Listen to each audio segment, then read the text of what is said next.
Good morning, everyone. We are now looking at the third of the 13 principles of Maimonides, which emphasizes the basic principles that were necessary to be revealed to the world approximately 1,000 years ago when Maimonides lived.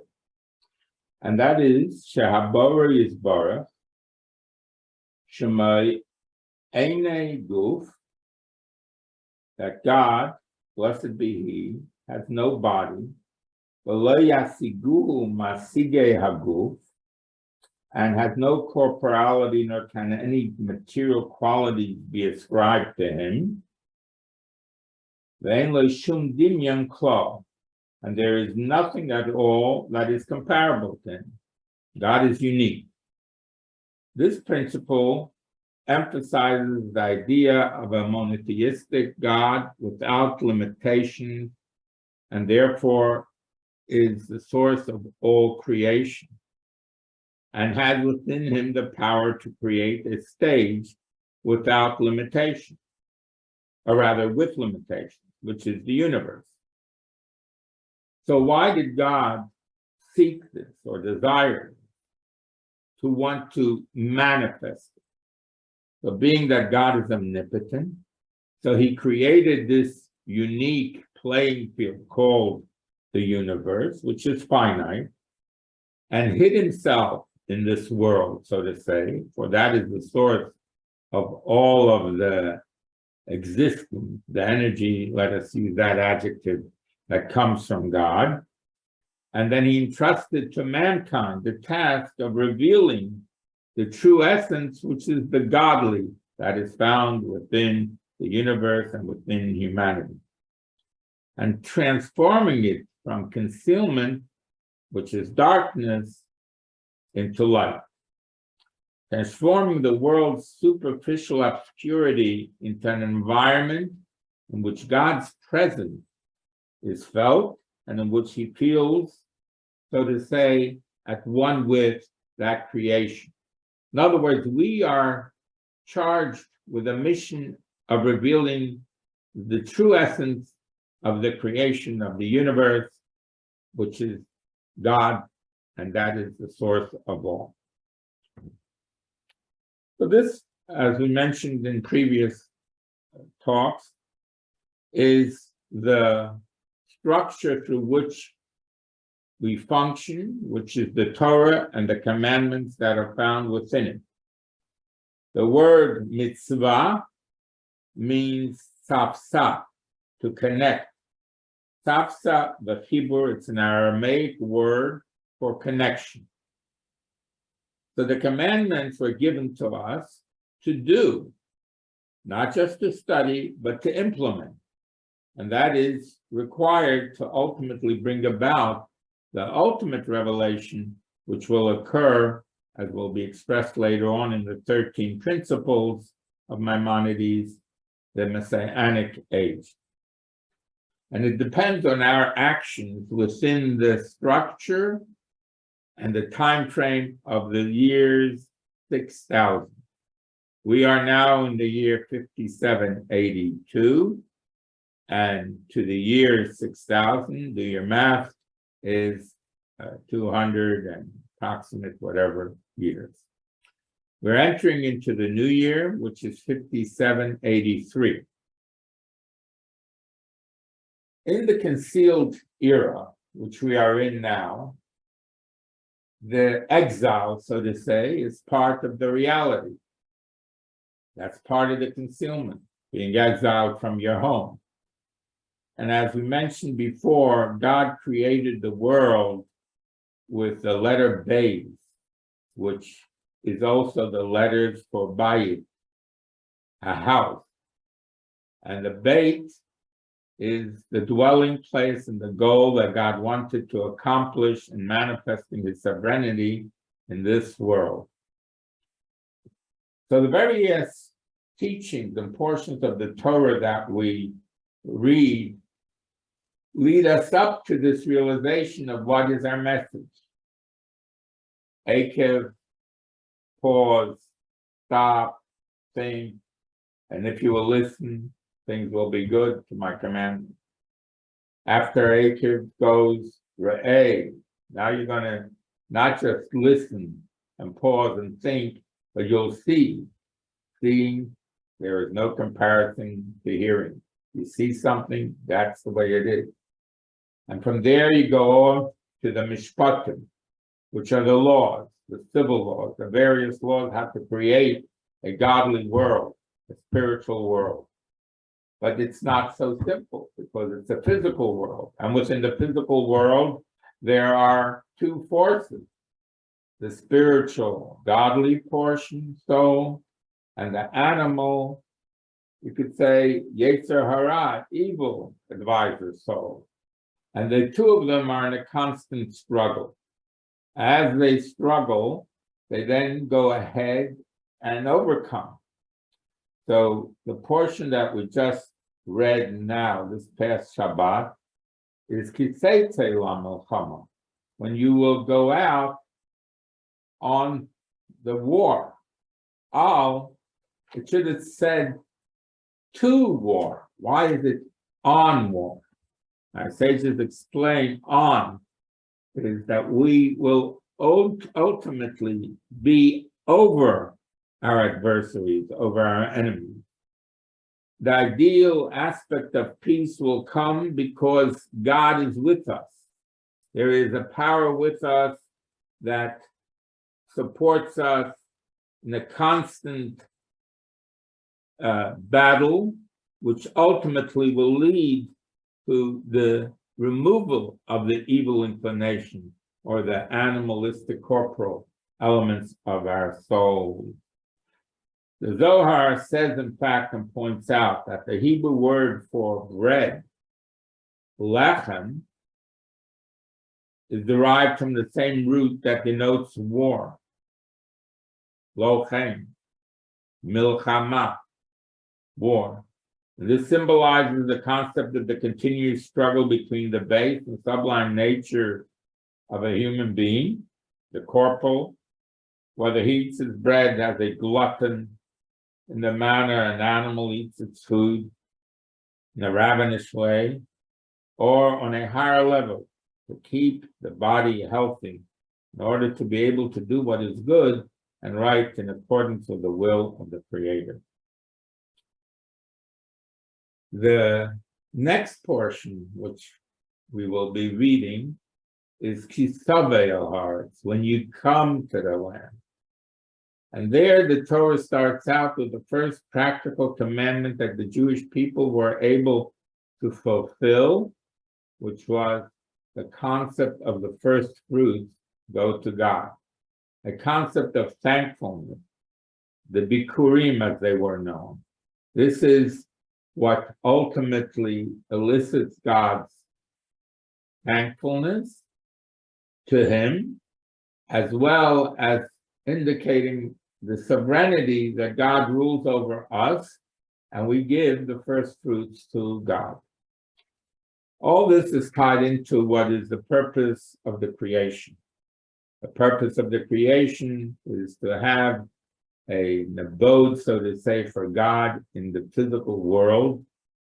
And God, in that way, manifests his being king over us by us fulfilling the commandments. And therefore, that is the purpose of the corporal universe, where it's hidden. God's presence is hidden. God's energy is hidden within the physical. But the reality is that we discover and reveal that the spiritual is the essence. Got it? Wait, I wanted to say one more word. We had some technical difficulties here in the beginning of this third portion of the 13 measures.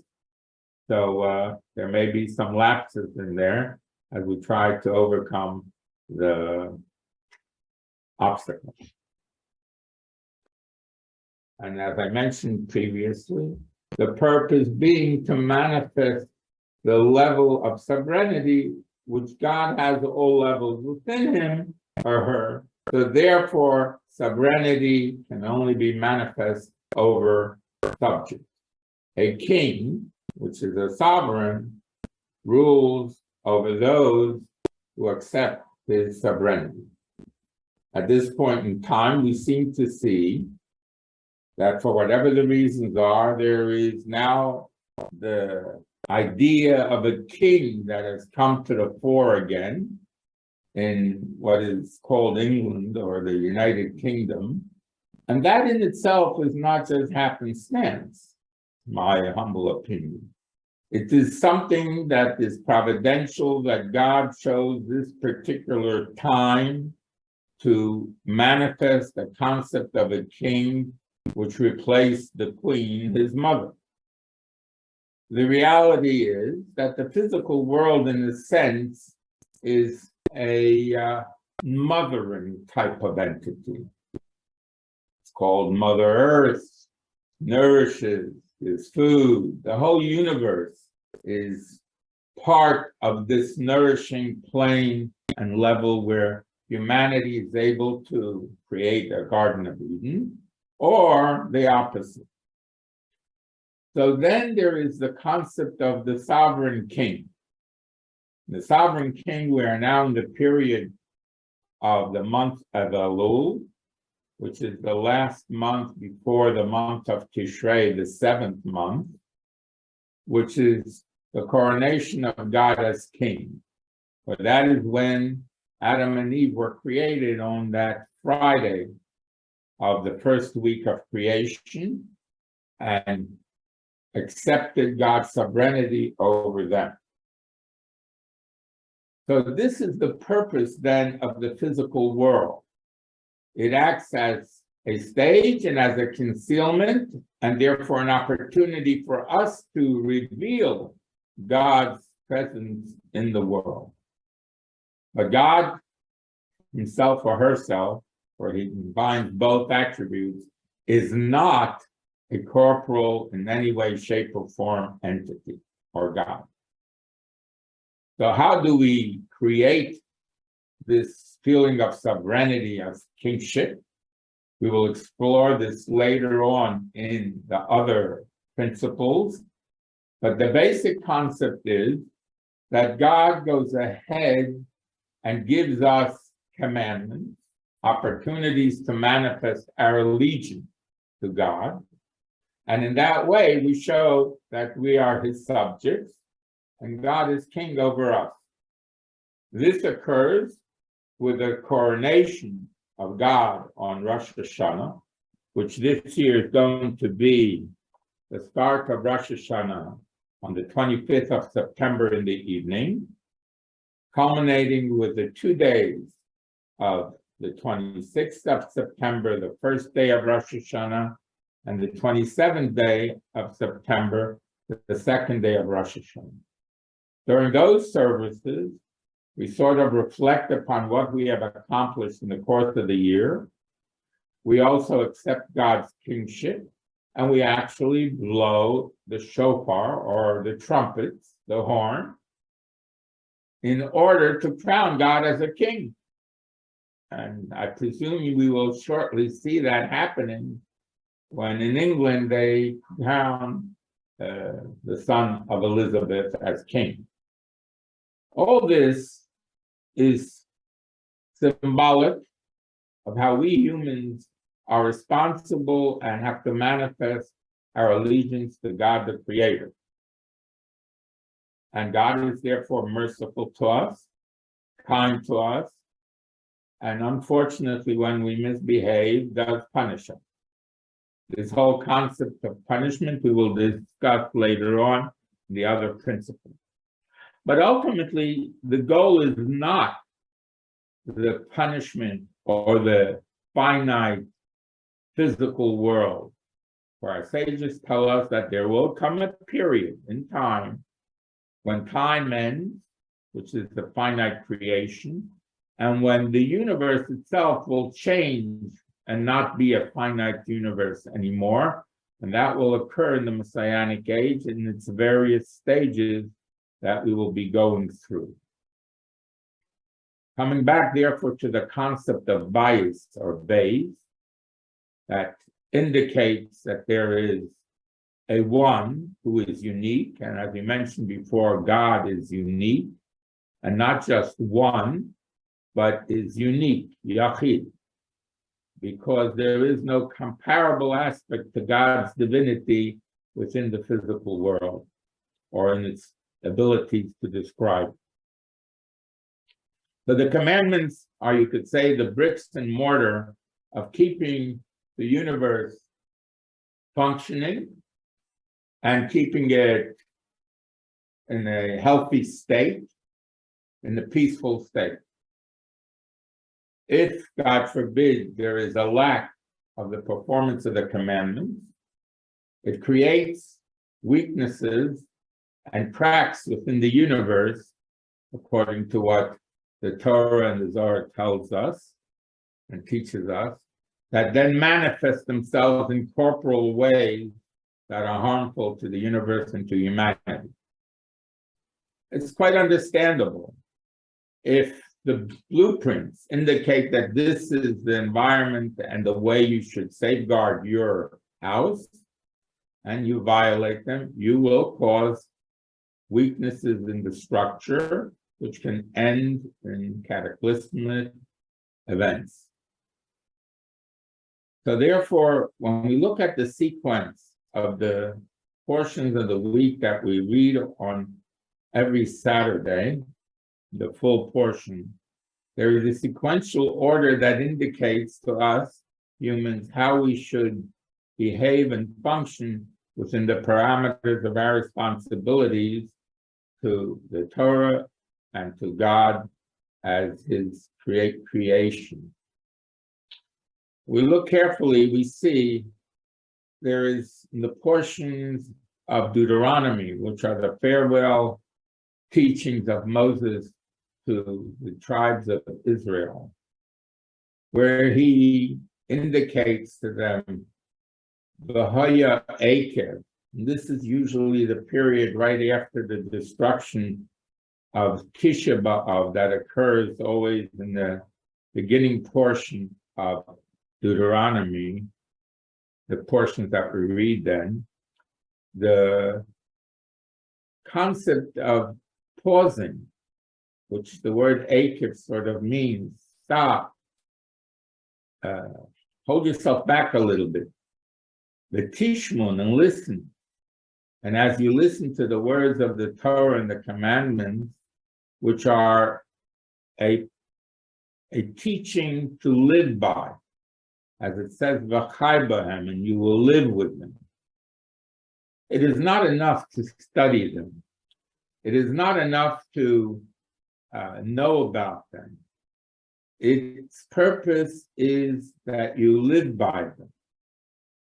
There is a discussion in the Torah and in the Talmud.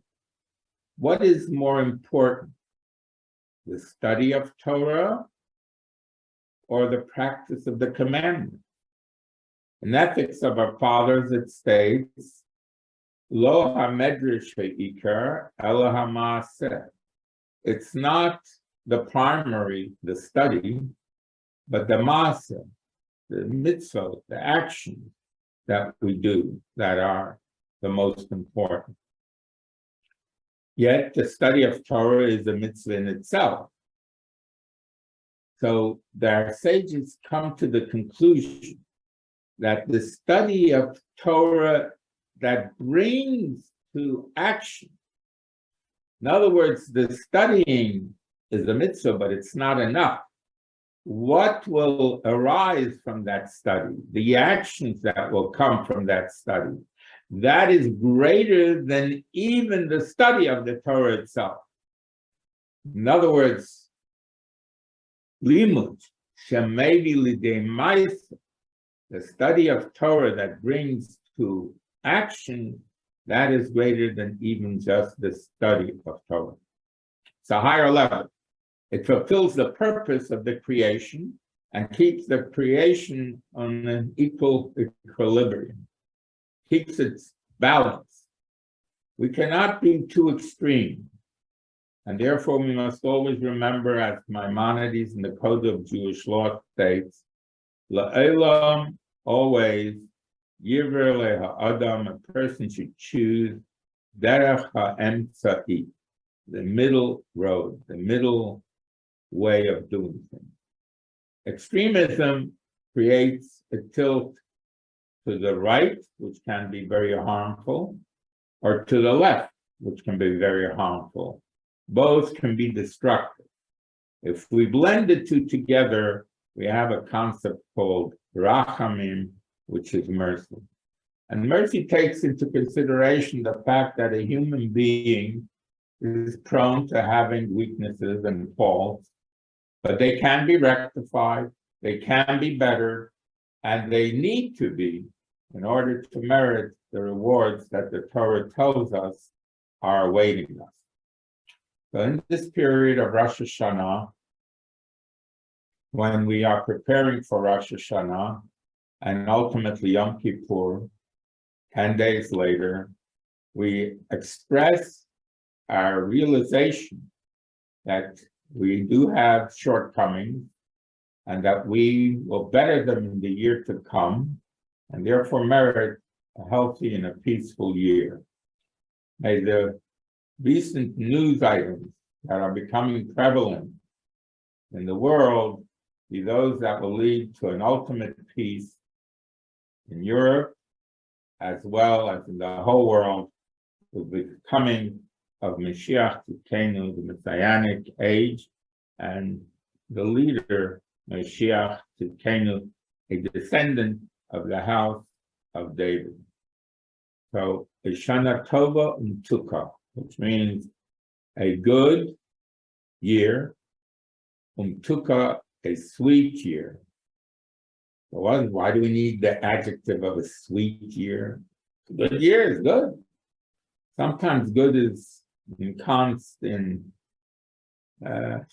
tripping and hurting yourself. You didn't get hit by the car.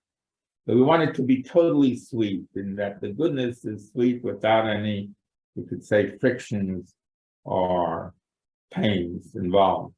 May this be the year of redemption for all of the Jewish people, for all of the world, for all of humanity, to finally know, as Isaiah says, to know God, and to go up to Jerusalem, and recognize God the Creator, and be thankful to Him for the goodness that we have experienced, and hopefully will experience in the future.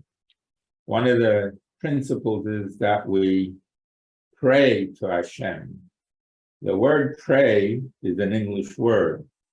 The Hebrew word is tefillah. The word tefillah means to cleave to Hashem, that we should become close to in such a way that we are part and parcel of God's being, realization, and in that way also receiving in the same measure. Measure for measure, God therefore responds in the closeness to all of us in our needs, physically, spiritually, and emotionally. A happy and a healthy new year to all.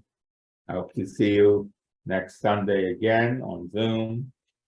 And let us all make resolution to make and better, as the Talmud says, our 4 cubits that every human being has, which is 6 feet, so to say, that is our responsibility. We can, through acts of goodness and kindness, better the world, and in that way better our own homes, lives, and families. Chag Sameach, it should be a happy and joyful Rosh Hashanah, and ultimately Yom Kippur, and the holiday of Sukkot, as we enter into the last days of the month of Elul.